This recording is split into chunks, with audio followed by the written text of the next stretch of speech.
యేసే పరిష్కారము అనుదిన Bible study కార్యక్రమం ప్రేక్షకులందరికీ యేసుక్రీస్తు వారి కృపగల నామమున వందనాలు. ప్రభువునందు ప్రియ దేవుని బిడ్డలారా, నేటి దినము డాక్టర్ కారుపాటి శాంత్ సాగర్ గారి ద్వారా బైబిల్ స్టడీలోని వాక్య ధ్యానమును సమూయేలు 2వ గ్రంథము నుండి ధ్యానం చేసుకుందాం. మీరందరూ సిద్ధపడి ఉంటే డాక్టర్ కారుపాటి శాంత్ సాగర్ గారు ప్రార్థన చేసి ఈ దినపు వాక్య పరిచర్య చేస్తారు. ప్రభువునందు ప్రియ దేవుని బిడ్డలారా, ఈ రాత్రి కాలపు వాక్య భాగం కొరకు సహకారాన్ని ఇస్తున్న కుటుంబం కామవరపు కోట మండలం వేమన్నపాలెం గ్రామం వాస్తవ్యులు బోడా సుందరరావు రిటైర్డ్ టీచర్ గారు, మేరీ బాయమ్మ గారు, కుమారుడు కోడలు జోషి కుమార్ కృప, విజయ రత్న కుమార్ సృజన. ప్రభు వీరికి సంతానం ఇచ్చేటట్లుగా ప్రార్థించమని కోరుతున్నారు. కుమార్తెలు అల్లుళ్ళు కమల కుమారి పాల్, కరుణ కుమారి గోపాలకృష్ణ. వీరి పిల్లల చదువుల కొరకు ప్రార్థించమని కోరుతున్నారు. సుందరరావు గారి కొరకు, మేరీ బాయమ్మ గారి కొరకు ప్రార్థన చేద్దాం. వీరికి ప్రత్యేక కృతజ్ఞతలు. పరిశుద్ధుడైన తండ్రి, ప్రేమగల ప్రభు, మీకు వందనాలు. ఈ రాత్రి ఎపిసోడ్ సహకారం ఇచ్చిన మీ దాసులు సుందరరావు గారిని, మేరీ బాయమ్మ గారిని, వారి కుటుంబాన్ని దీవించమని ప్రార్థిస్తున్నాం. మనుమళ్ళ విద్యలో, అలాగే కుమారులకు సంతానం విషయంలో సహాయం చేయండి. ఎపిసోడ్ సహకారులను అనుగ్రహించండి ప్రభు. ప్రాముఖ్యంగా మా ప్రేక్షకులు రక్షించబడాలి అని మేము కోరుతున్నాం. మీ కృపా సహాయం మాకు ఇవ్వండి. ఘనత, మహిమ, ప్రభావాలు మీరే పొందండి. మా రక్షకుడైన యేసు ప్రభు పేరిట ప్రార్థిస్తున్నాము తండ్రి, ఆమేన్. ప్రభువునందు ప్రియ దేవుని బిడ్డలారా, మీ పరిశుద్ధ బైబిల్ గ్రంథాన్ని తెరవండి. సమూయేలు 2వ గ్రంథము 16వ అధ్యాయము 5వ వచనం నుండి వాక్యాన్ని గమనించండి. సమూయేలు 2వ గ్రంథము 16వ అధ్యాయము 5వ వచనములో నుండి వాక్య ధ్యాన ప్రారంభం. బెన్యామీనీయుడు బహూరీము అనే స్థలానికి దావీదు వచ్చిన సందర్భంలో గెరా కుమారుడైన షిమ్మి అనే అతడు సౌలు కుటుంబీకుడు దావీదుని ఎదుర్కొన్నాడు. సౌలు కుటుంబానికి దావీదు చేత కీడు జరిగినట్లుగా అభియోగం మోపి నిందిస్తూ దూషిస్తున్నాడు. బైబిల్లో వాస్తవ చరిత్ర, సౌలు అతని కుటుంబం స్వయంకృతాపరాధంతో పాడయ్యారు.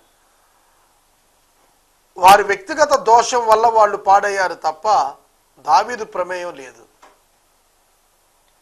బెన్యామీను గోత్రికుడు సౌలు కుటుంబీకుడు గనుక అపార్థం చేసుకోవటం సాధారణం. అనవసరంగా దావీదును సౌలు తరిమాడు. దురాత్మ చేత నింపబడిన వాడై సౌలు దావీదును తరిమాడు. దావీదు తప్పించుకుని పోతూ వెళ్ళాడు. 23 హత్యాయత్నాలు, వీటిల్లో దావీదు తప్పించబడ్డాడు. చూస్తున్న ప్రజలకు ఎలా ఉంది? వారిద్దరి మధ్య తగాదాలా ఉంది. సౌలు మరణం చెందినప్పుడు ఆటోమేటిక్గా దావీదు యొక్క ఇన్ఫ్లుయెన్స్ను వారు క్వశ్చన్ చేస్తారు. అదే విషయం ఇక్కడ కూడా ఈ షిమి అనే వ్యక్తి వ్యక్తపరిచాడు. వాస్తవంగా అతడు దూషిస్తున్నాడు. ఆ దూషిస్తున్న దానికి అర్థం లేదు. అతడు అకారణంగా దూషిస్తున్నాడు. విషయాన్ని ఎరుగక దూషిస్తున్నాడు. తన అపోహను వాస్తవం అనుకొని దూషిస్తున్నాడు తప్ప అది సత్యం కాదు. అట్లాంటి పరిస్థితుల్లో దావీదు పాజిటివ్గా రెస్పాండ్ అయ్యాడు. ఏమాత్రం కూడా అతని మీదకి వెళ్ళొద్దు అన్నాడు. సిరియా కుమారులను చదువుతాను చూడండి. జనులందరూ బలాఢ్యులందరూ దావీదుకు ఇరుపార్శ్వమున ఉండగా రాజైన దావీదు మీదను అతని సేవకులందరి మీదను రాళ్లు రువ్వుతూ వచ్చాడు. దావీదు వెంట వెళ్ళుచూ శపిస్తూ వచ్చాడు. నరహంతకుడా, దుర్మార్గుడా, చీపో చీపో నీవు ఏలవలనని నీవు వెళ్ళగొట్టిన సౌలు ఇంటి వారి హత్యను యెహోవా నీ మీదకి రప్పించి నీ కుమారుడు అబ్షాలోము చేతికి రాజ్యాన్ని అప్పగించాడు. నీవు నరహంతకుడు గనుకనే నీ మోసంలో నీవు చిక్కుబడి ఉన్నావని రాజుని శపించాడు. అబ్షాలోము దావీదుకు వ్యతిరేకంగా లేచాడు. ఇది వాక్యానికి విరుద్ధం. సౌలు దావీదుకి వ్యతిరేకంగా లేచాడు. ఇది వాక్యానికి విరుద్ధం. కానీ షిమ్మీ దూషిస్తున్నాడు ఏమిటంటే దేవుడే అబ్షాలోము చేతికి రాజ్యాన్ని ఇచ్చాడు అన్నట్టుగా మాట్లాడుతున్నాడు. చూడండి, ఎవరైనా కొత్తగా బైబిల్ మొదటిసారి చదువుతున్న వాళ్ళు ఈ వచనం చదివితే, ఈ స్టేట్మెంట్ చదివితే, వెనకున్న వృత్తాంతం ఎరుగక చదివితే నిజంగానే దేవుడు అబ్షాలోముకి రాజ్యం ఇచ్చేసాడేమో అని అనుకుంటారు. ఎందుకంటే స్టేట్మెంట్ రాంగ్ స్టేట్మెంట్. ఇది దేవుడిచ్చింది కాదు రాజ్యం. కానీ అబ్షాలోము తనంతట తాను తిరుగుబాటు చేస్తే దావీదు తప్పుకోవటం వల్ల అతడు రాజ్యానికి వచ్చాడు. ప్రియమైన దేవుని బిడ్డలారా, ఇది దేవుని చేత అప్పగించబడిన రాజ్యం కాదు అబ్షాలోముకి. కానీ షిమ్మీ మాట్లాడుతున్నప్పుడు యెహోవాయే నీ రాజ్యాన్ని తీసి నీ కుమారుడికి ఇచ్చేశాడని మాట్లాడుతున్నాడు. నువ్వు మోసం చేసావు, మోసంలో చిక్కున్నా అన్నాడు. నిందలు అనేవి విశ్వాసులు ఎలా స్వీకరిస్తారు? ఇది ఇక్కడ పాఠం మనం నేర్చుకోవాల్సింది. బ్లేమింగ్స్, నింద ఆరోపణలు చాలా వస్తాయి. నిందారోపణలు కొన్ని వింటుంటే మన హృదయం జలదరిస్తుంది. ఏమిటి నన్ను ఎట్లా అన్నారు అని. నేను అటువంటి వాడిని కాదే, నా క్యారెక్టర్ అది కాదే, నా ఆలోచన అది కాదు, నా ఉద్దేశం అది కాదు అని మనం గింజుకలాడుతూ ఉంటాం చాలాసార్లు. విమర్శకులు విమర్శిస్తూనే ఉంటారు, మాట్లాడేవాళ్ళు మాట్లాడుతూనే ఉంటారు, పోట్లాడేవాళ్ళు పోట్లాడుతూనే ఉంటారు.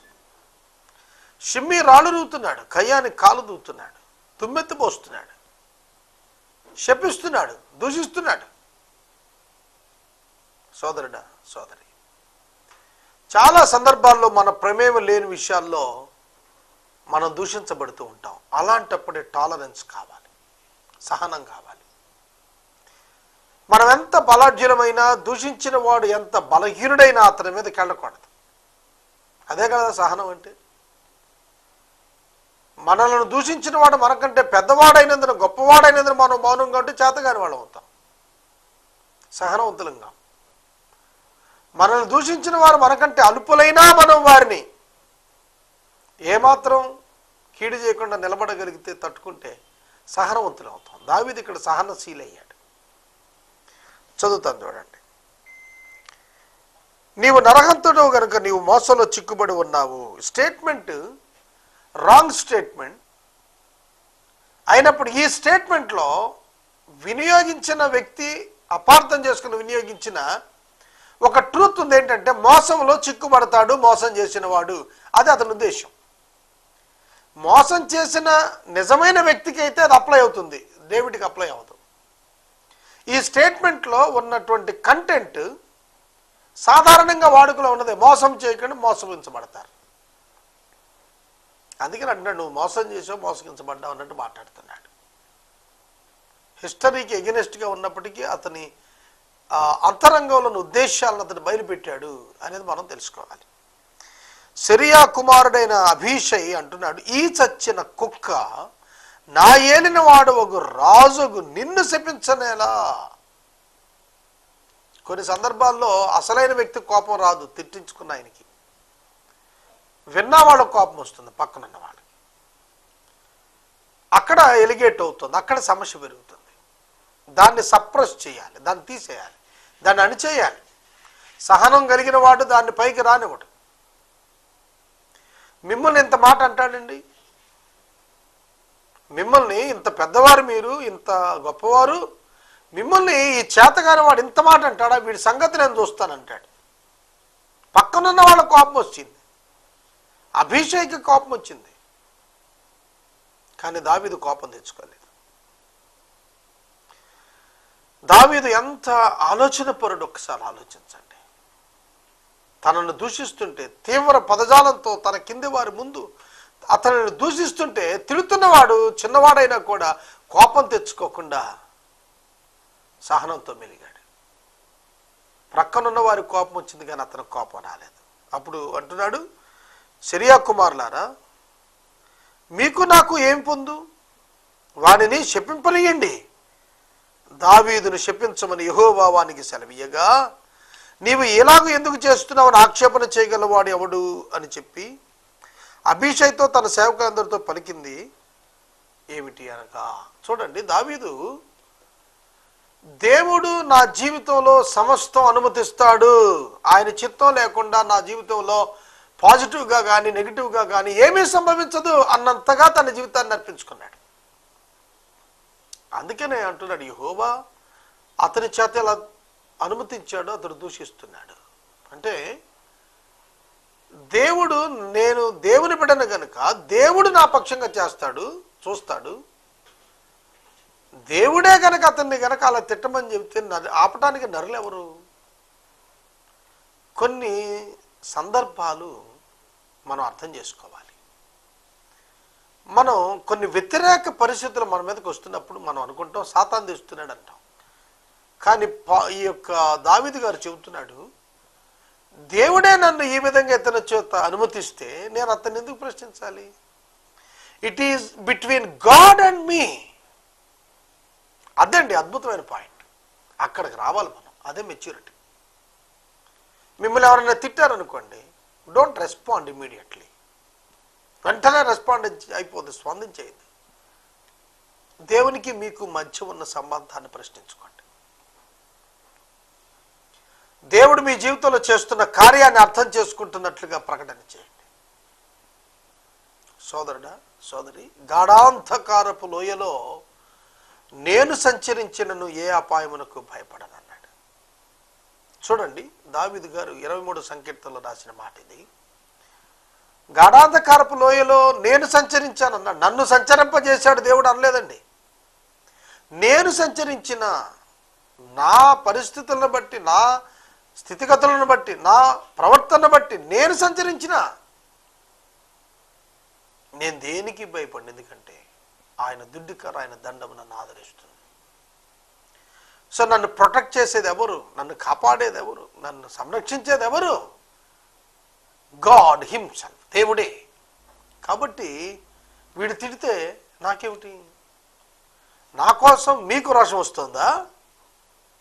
ఊరుకోమంటున్నాడు. తిడుతున్న వాడిని గద్దించలేదు సరికదా, తిడుతున్న వాడి దొంగలు చూస్తానన్న వాడిని గద్దిస్తున్నాడు. ఇది మనం నేర్చుకోవాలి. ఎవరైనా ఒక గొడవకు, ఒక తగాదాకు, ఒక పరుషానికి పరిగెత్తేవారంటే వాడిని ఆపటం నేర్చుకోవాలి. మీ కారణంగా ఒక గొడవ జరిగే అవకాశం ఉంటే దాన్ని జరగనివ్వకూడదు, ఆపేయాలి. ఆగిపోయేటట్టుగా మీరు నిర్ణయాలు తీసుకోవాలి. మీ సపోర్టర్గా ఉన్నవాడిని కూడా మీరు ఎంకరేజ్ చేయకూడదు. దావీదు అలాగే చేశాడు. సెరూయా కుమారులు అభిషై, యోవాబు బ్రదర్స్ అన్నమాట. వీళ్ళంతా చాలా పౌరుషవంతులు. వాళ్ళు అంటాడు, ఈ చచ్చిన కుక్క అని మాట్లాడుతున్నాడు. వెంటనే దావీదు కోపం వచ్చింది. ఏమీ నువ్వు నా పక్షంగా మాట్లాడతావా? ఊరుకోమన్నాడు. అంతే. ఏం చేస్తారు వాళ్ళు? మాట్లాడుకుంటూ ఉండిపోయారు. అభిషైతో సేవకులతో మాట చెబుతున్నాడు. ఏమిటంటే, నా కడుపున పుట్టిన నా కుమారుడే నా ప్రాణము తీయ చూస్తుండగా ఈ బెన్యామీనుడు ఈ ప్రకారం చేట ఏమి ఆశ్చర్యము? కొన్ని సంఘటనలు మన జీవితాల్లో ఒక విప్లవాత్మకమైనటువంటి ఉద్దేశాలను నింపేస్తాయి. ఎట్లా అంటే, షిమ్మి తిడుతున్నాడు, మిగతా వారందరికీ ఆశ్చర్యంగా ఉంది, కానీ దావీదు ఆశ్చర్యపట్టలేదు. ఎందుకంటే నా సొంతడే తిడుతున్నాడు, బయటోడు తిడితే ఏమిటి అని. నేను పలుమార్లు ఈ ప్రస్తావన నా మిత్రుల దగ్గర తెచ్చాను. ఎవరో నిందించడం ఏమిటి, మన దగ్గర వాళ్ళే నిందిస్తుంటే లేనిది అని. నిజమే, మనం చేసే కొన్ని కార్యాలు అందరికీ అర్థం కావు. ఏ ఉద్దేశంతో చేస్తున్నాం, ఎందుకు చేస్తున్నాం, దీనివల్ల ప్రయోజనం ఏమిటి అనే దూరదృష్టి చాలామందికి ఉండదు. అందుకని గబగబా నోరు పారేసుకుంటారు. అట్లాంటప్పుడే మనం చెప్పగలగాలి. ఏమని చెప్పగలగాలంటే, ఇది పెద్ద ఆశ్చర్యం కాదు వీళ్ళు తిట్టడం. ఈ చిన్న ఇన్సిడెంట్నే మీరు ఆశ్చర్యంగా చూస్తున్నారేమిటి? చూడకండి, నా సొంత కుమారుడు నా కడుపున పుట్టినవాడే నన్ను ప్రాణం తీయాలని చూస్తున్నాడు. ప్రాణం తీయటం తిట్టడం కంటే ఎక్కువ కదండి. కనుక కొడుకే ప్రాణం తీయాలనుకుంటుంటే శత్రువు తిట్టడంలో ఆశ్చర్యం ఏముంది? ఆశ్చర్యం ఏమీ లేదు. ఆశ్చర్యం ఏమీ లేదు. నీ సొంత వాళ్ళే నేను అర్థం చేసుకోకపోతే బయట వాళ్ళు అర్థం చేసుకోలేదని వాపోవటం మీనింగ్లెస్. It's not wonder. ఇదే పెద్ద గొప్ప ఏం కాదు, ఆశ్చర్యం ఏం కాదు. వాక్యాన్ని అర్థం చేసుకుందాం. దావీదు భక్తుడు ఆశ్చర్యపడటం లేదు. ప్రభువే నన్ను ఇలా చేశాడు, ఇలా ఉంచాడు, నేను దానికి అనుమతిస్తాను, నేను అనుమతిస్తాను. వాస్తవంగా దావీదు ఎవరు? పశువులు కాపరి. కానీ ఏ స్థాయికి వచ్చాడు? దేవుణ్ణి బట్టి చక్రవర్తి స్థాయికి వచ్చాడు. కాబట్టి ఎవరో వచ్చేదో తిట్టారని నేను నెగిటివ్గా రెస్పాండ్ అవుతానా? అవునని చెబుతున్నాడు. అంతేకాక ఇంకో మాట అంటున్నాడు, వాడిని నన్ను శపించనివ్వండి, వాడి జోలికి వెళ్ళకండి. యెహోవా వానికి సెలవిచ్చాడు, వాడిని శపించనివ్వండి అంటున్నాడు. God allowed that fellow, let him do on his wall. అతన్ని చేయనివ్వండి. ఏమంటాడు? అన్నవాడిని చేయనివ్వండి. దేవుడు అనుమతించాడు. ఇశ్రాయేలు జనాంగాన్ని ఫరో కబంధ హస్తాల కింద ఉంచింది ఎవరు? ఉంచినది ఎవరు? అబ్రహాము గారికి ఆదికాండం గ్రంథం 15వ అధ్యాయంలోనే చెప్పాడు, నీ సంతానం పరాయి దేశంలో 400 సంవత్సరాలు, 400 సంవత్సరాలు 400 years ఉంటారని చెప్పాడు. ఆయన వాగ్దానం అది, ఆయన ఏర్పాటది, ఆయన ఏర్పాటది. యోసేపును ఐగుప్తుకు తీసుకెళ్ళింది ఎవరు? ఆ దేవుడే. ఐగుప్తుకు వెళ్ళొద్దని చెప్పి యాకోబు అనుకుంటుంటే, యాకోబు నువ్వు ఐగుప్తుకు వెళ్ళు, నేను కూడా వస్తున్నానయ్యా నీతో అని చెప్పింది ఎవరు? దేవుడే కదా యాకోబుతో చెప్పింది. కాబట్టి గాడ్ ఈజ్ ఇన్వాల్వ్డ్. దేవుడు జోక్యం చేసుకుంటున్నాడనే భావన మనలో ఎంతమందికి ఉంది? ఎంతమందికి ఉంది?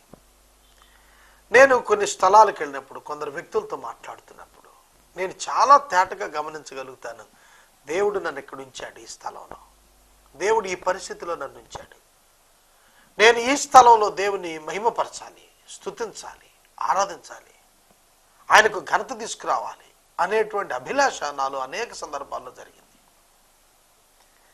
ఎందుకు ఈ మాటలు చెబుతున్నానంటే, వాక్యాన్ని ఎక్స్పీరియన్స్ చేద్దాం మన జీవితాల్లో. తర్వాత వాడి జోలికి వెళ్ళవద్దు అని చెబుతున్నాడు. తిడుతున్న వాడిని ఏమనద్దు, ఆయన అనకపోవటమే కాదు ఇతరులను కూడా ఏమనద్దు అంటున్నాడు. ఇది గొప్ప లక్షణం. యెహోవా నా శ్రమను లక్ష్యపెట్టునేమో, వాడు పలికిన శాపానికి బదులు నాకు మేలు చేయనేమో. ఏమో అనే పదం అతడి ఆశను తెలియజేస్తోంది, అతడి ఉద్దేశాన్ని తెలియజేస్తోంది. యెహోవా మేలు చేస్తాడేమో ఇలాగైనా. వాడు తిడుతున్నాడు కదా, తిట్టని దేవుడు కృప చూపుతాడేమో. సోదరుడా, సోదరి, ఈ రాత్రి కాలం నేను మనవి చేస్తున్నాను, ప్రతి ఒక్కరూ గుర్తించాలి, దేవుడు నా పట్ల సంకల్పం కలిగిది చేస్తున్నాడు అనే భావన దావీదు కలిగినట్లుగా మనకు కూడా రావాలి. దావీదు ఆ విధంగా మాట్లాడగా తన మార్గంలో అతడు తాను వెళ్ళిపోయాడు. అతడు వెళ్ళిపోతూ ఉంటే షిమ్మి అతనికి ఎదురుగా కొండ పక్కన పోతూ అతని మీద రాళ్ళు వేస్తూ ధూళి ఎగురు కొడుతున్నాడు. రాజును అతనితో కూడా ఉన్న జనులందరూ బడలెక్కగలవారై ఒకానొక చోటుకు వచ్చి అలసట తీర్చుకొనిరి. రాళ్ళు వేస్తున్నా, దుమ్మెత్తిపోస్తున్నా, దూషిస్తున్నా బలవంతుడైన దావీదు మాట్లాడక వెళ్ళిపోతున్నాడు. ఓకే, 14 వచ్చిన దగ్గరికి వచ్చాడు. ఇది వృత్తాంతం. అయితే 19వ అధ్యాయంలో 16 వచ్చిన దగ్గరికి వచ్చేటప్పటికి దావీదు తిరిగి రాజు అయిపోయాడు. అబ్షాలోము మరణానంతరం మళ్ళీ రాజ్యం దావీదుకి వచ్చింది. మీరు చూస్తే 16 వచ్చిన దగ్గరికి వెళ్ళేటప్పటికి 19వ అధ్యాయం 16 వచ్చినకి వచ్చేటప్పటికి బహూరీములో ఉన్న బెన్యామీనుడు గేరా కుమారుడు షిమి త్వరపడి రాజైన దావీదుని ఎదుర్కొంటానికి యోధా వారితో కూడా వచ్చాడు. రాజైన దావీదు ఊళ్ళోకి వస్తున్నాడు, తిరిగి పట్టాభిషేకం అతడు కంటిన్యూ అవుతాడు, రాజ్యంలో కింగ్గా ఉంటాడని తెలియగానే యోధా వారందరితో కలిసి వచ్చేసాడు. షిమ్మీ ఆవేశపడ్డాడు. షిమ్మీ తనను తాను మరలా రెక్టిఫై చేసుకుని వచ్చేస్తున్నాడు. తనంతట తాను తిరిగి వచ్చాడు. 1000 మంది బెన్యామీనులు ఉన్నారు అతని యొద్ద. దావీదును ఎదుర్కోవటానికి త్వరపడి వచ్చాడు.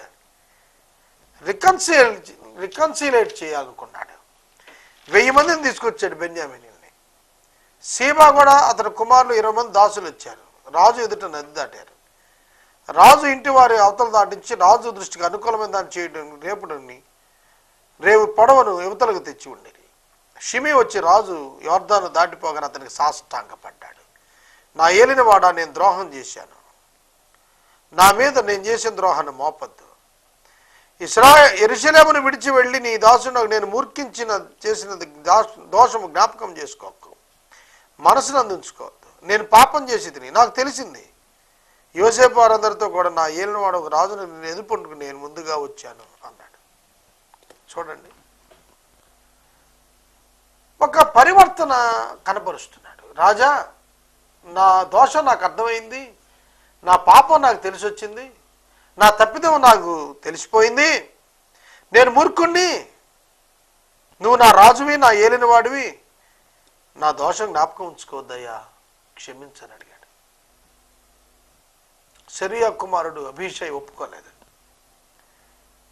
ఇతడు యెహోవా అభిషేకించిన వాడిని శపించాడు, ఇతడు మరణానికి పాత్రుడు కాదా అని అడిగాడు. అప్పుడు దావీదు చెబుతున్నాడు, మీకు నాకు ఏం పొందు? ఇట్టి సమయమున మీరు నాకు విరోధులవుతారా? ఇశ్రాయేలులో ఎవరైనా ఈ దినమున మరణశిక్ష పొందుతారా?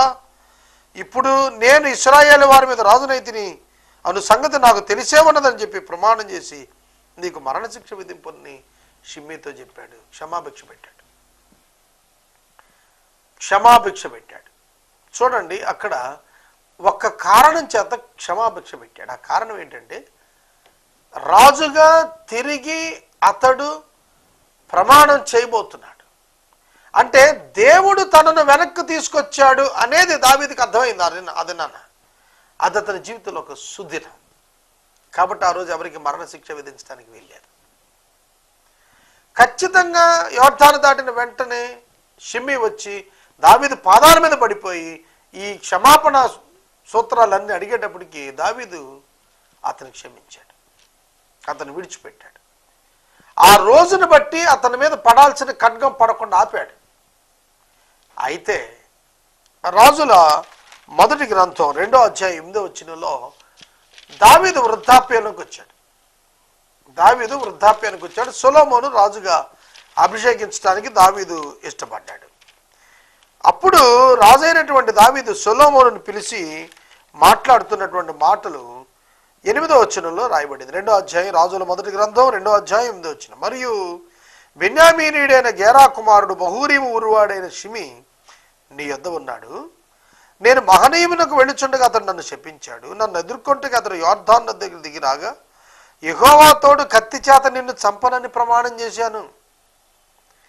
వానిని నీవు నిర్దోషిగా ఎంచవద్దు. నీవు సుబుద్ధి గలవాడువు కనుక వానికి ఏం చేయాలో అది నీకు తెలుసు. వాడి నెరిసిన తల వెంట్రుకలు రక్తముతో సమాధికి దిగజేయము అని చెప్పి చచ్చిపోయాడు. తన మరణశయ్య మీద కూడా షిమ్మీని గురించి మాట్లాడాడు. షిమ్మీని నిర్దోషిగా ఎంచవద్దు. ఎందుకు? యెహోవా అభిషేకించిన వానిని దూషించినందున అతనిని నిర్దోషిగా ఎంచవద్దు.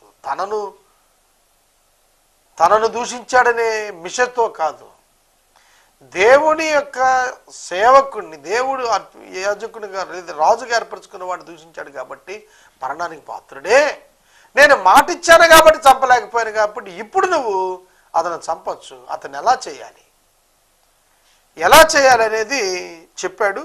ఆ విధంగానే సొలొమోను గారు 2వ అధ్యాయంలోనే 2వ అధ్యాయం చివరికి వచ్చేటప్పటికి బెనయా అనేటువంటి వ్యక్తి వెళ్ళి ఇతన్ని చంపినట్లుగా షిమ్మీ గాతులో నుండి పోయి తన వారిని తీసుకొచ్చాడు.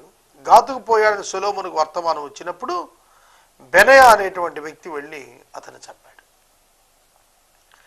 కాబట్టి షిమ్మి యొక్క చరిత్ర మీరు చూస్తే బెన్యామీనీయుడే, యూదుడే, కానీ సౌలు కుటుంబం ఫేవరెట్ అనమాట. లేనిదాన్ని ఉన్నట్టుగా అపోహకు చెంది మాట్లాడాడు. తప్పు సరి చేసుకుంటాకి వెళ్ళినా అతనికి అవకాశం దొరకలేదు. అతనికి మరణశిక్ష రావాలి, వాస్తవంగా మరణశిక్ష వచ్చింది. దాని కొరకు దావీదు సొలొమోనుకి చెప్పి మరీ జరిగించాడు. సొలొమోను అతనికి కొన్ని ఆప్షన్స్ ఇచ్చాడు. ఇవి మనం రెగ్యులర్ స్టడీలో చదువుదాం. ఆ మాటలు ఎట్లా సొలొమోను పితృవాక్కు పాలన, తండ్రి చెప్పిన మాటలు ఎట్లా. యోవాబును కూడా చంపమన్నాడు దావీదు. యోవాబును కూడా సొలొమోను చంపేశాడు. చాలా విచిత్రంగా ఉంటుంది బైబిల్ గ్రంథంలో. క్యారెక్టర్ స్టడీ మీరు చేస్తే హ్యూమన్ హార్ట్, మానవ హృదయం ఎలాంటిదో తేటగా అర్థమైపోతుంది. నాకు ఇది చాలా చక్కటి అవగాహన ఇచ్చింది. జ్ఞానం అనే పదం నేను వాడలేను, కానీ అవగాహన ఇచ్చింది. లోకం మీద, మనుషుల మీద, మనుషుల తీరు మీద, మానవ హృదయాల ప్రవర్తన విధానాల మీద చక్కటి అవగాహన దేవుని వాక్యం నాకు కల్పించింది. ధ్యానిస్తున్నప్పుడు మానవులు ఎట్లుంటారనేది అర్థమవుతుంది మనకి. ఈ రాత్రి వాక్యాన్ని ఇక్కడ నేను నిలుపుదల చేస్తున్నాను. రేపటి వాక్య ధ్యానంలో 15వ వచనం నుండి వాక్యాన్ని మనం ధ్యానం చేద్దాం. ఎపిసోడ్ సహకారం ఇచ్చినటువంటి కుటుంబం కామవరపుకోట వాస్తవ్యులు వేమన్నపాలెం గ్రామం నుండి బోడా సుందరరావు, మేరీ బాయమ్మ గారు, కుటుంబ సభ్యులు జోషి కుమార్, కృప, విజయరత్న కుమార్, సృజన, కమలకుమారి, పాల్, కరుణకుమారి, గోపాలకృష్ణ వీరు సహకారం ఇచ్చారు. ఈ కుటుంబాన్ని ప్రభు దీవించునుగాక. మనము ఇంతవరకు డాక్టర్ కారుపాటి శ్యామ్సాగర్ గారి ద్వారా బైబిల్ స్టడీలోని వాక్య ధ్యానమును సమూయేలు 2వ గ్రంథము నుండి ధ్యానం చేసుకున్నాం. ఈ కార్యక్రమం ద్వారా మీరు పొందుకున్న ఆత్మీయ మేలులు ఒక ఉత్తరం ద్వారా మాకు తెలియచేయండి. మీ ప్రార్థనా మనవులు మాకు తెలియచేస్తే ఏసే పరిష్కారం కార్యాలయంలో ఏర్పాటు చేసిన ప్రత్యేక ప్రార్థనా శిబిరంలో మీ కొరకు ప్రార్థిస్తాం. మీ కుటుంబ పక్షముగా ఒక ఎపిసోడ్ ప్రసారం చేయాలనుకున్నారు మాకు తెలియజేస్తే మా సిబ్బంది మీ గృహాలను దర్శిస్తారు. ముగింపు ప్రార్థన ఆశీర్వాదాలతో ఈ కార్యక్రమాన్ని ముగించుకుందాం. ప్రార్థన చేసుకుందాం. తలలు వంచండి. మమ్మల్ని మిక్కిలుగా ప్రేమిస్తున్న మా ప్రభు మీకు వందనాలు. వాక్యం విన్న బిడ్డలను దీవించండి. ఎపిసోడ్ సహకరించిన బిడ్డలను దీవించండి. రేపటి నుండి మాసాంతం వరకు ఎపిసోడ్ సహకారం లేరు, సహాయం చేయండి.